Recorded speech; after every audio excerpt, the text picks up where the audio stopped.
Hi friends, welcome to Jaya's Garden. இப்போ வந்து ஒரு சப்பாத்தி தான், as usual சப்பாத்தி தான். ஆனா வந்து டைம் மிச்சப்படுத்துற மாதிரி ஒரு சப்பாத்தி நம்ம இப்போ போட போறோம். அது வந்து மடிப்பு சப்பாத்தி அப்படின்னு கூட வச்சுக்கலாங்க. இந்த மாதிரி நல்ல சாஃப்டா எப்போதும் போல நீங்க வந்து மாவு பிசைஞ்சுக்கோங்க. அதுக்கப்புறம் நான் எப்படி போடுறேன்னு மட்டும் பாருங்க. நம்ம இந்த மாதிரி கவுண்டர் டாப்ல தாங்க போட போறோம்.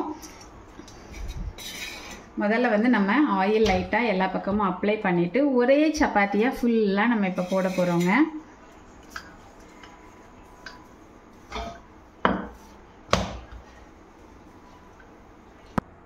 இந்த அளவுக்கு நல்ல பெருசா வந்து தேய்ச்சுக்கோங்க. அதுக்கு அப்புறமா இது உள்ள நம்ம லைட்டா மட்டும் ஆயில் அப்ளை பண்ணிக்கலாம் எல்லா இடத்துலயும்.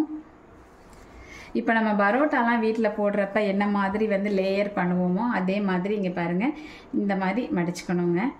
அங்கே ஒரு மடிப்பு, இங்கே ஒரு மடிப்பு, இந்த மாதிரி பண்ணிக்கணும்.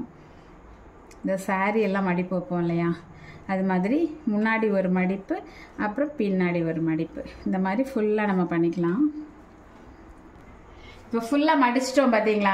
இப்போ வந்து நமக்கு எந்த அளவுக்கு மாவு தேவையோ சப்பாத்திக்கு அந்த அளவுக்கு நம்ம இந்த மாதிரி கட் பண்ணிட்டு அதுக்கப்புறம் நம்ம போட்டு எடுத்தோம்னு வச்சுக்கோங்களேன், லேயர் லேயராக செமையாக வருங்க.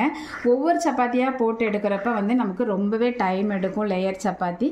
அதுக்கு நம்ம இந்த மாதிரி போட்டுட்டோம்னு வச்சுக்கோங்களேன், ஈஸியாக வேலை முடிஞ்சிடும் இல்லையா. இப்போ நான் ஒன்றே மட்டும் போட்டு காமிக்கிறேன் உங்களுக்கு.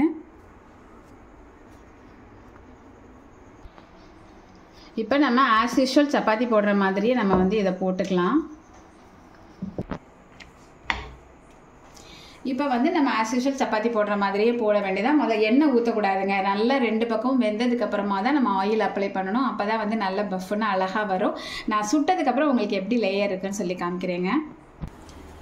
ஓரளவு செவந்ததுக்கு அப்புறமா நம்ம ஆயில் வந்து லைட்டாக அப்ளை பண்ணிக்கலாம்.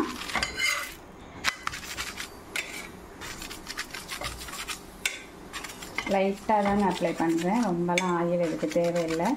நம்ம ஆயில் விட்டும் வந்து பசையில் இந்த அளவுக்கு நம்ம இது பண்ணணும். இங்கே பாருங்கள் ஃப்ரெண்ட்ஸ், நம்ம செஞ்சு முடிச்சிட்டோம். இங்கே பாருங்கள், இப்படி செஞ்சதுக்கப்புறமா இந்த மாதிரி லைட்டாக அப்படி பண்ணிவிட்டு அதுக்கப்புறம் நம்ம சாப்பிட வேண்டியதான் லேயர் லேயராக. இங்கே பாருங்களேன், ஒரு சப்பாத்தியை நான் பிச்சு காமிக்கிறேன், எப்படி லேயர் வருது பார்த்தீங்களா. அந்த மாதிரி பிக்கிறப்ப இந்த மாதிரி லேயர் லேயராக வரும். நல்லா இருக்குல்ல. நீங்கள் கண்டிப்பாக ட்ரை பண்ணி பாருங்கள். நம்ம ஒவ்வொரு சப்பாத்தியாக மடித்து போடுவீங்க, மடிப்பு சப்பாத்தி. அதுக்கு இதே மாதிரி போட்டிங்க அப்படின்னா ஈஸியாக டைமும் மிச்சமாகிடும், நல்லாவும் இருக்கும், சாஃப்டாக இருக்கும். பாருங்களேன், இங்கே பாருங்களேன், பிக்கிறப்ப எவ்வளோ சாஃப்டாக பிஞ்சு வருது இல்லை. ட்ரை பண்ணி பாருங்கள். பிடிச்சிருந்தா லைக் பண்ணுங்கள், ஷேர் பண்ணுங்கள், மறக்காமல் சப்ஸ்கிரைப் பண்ணி சப்போர்ட் பண்ணுங்கள்.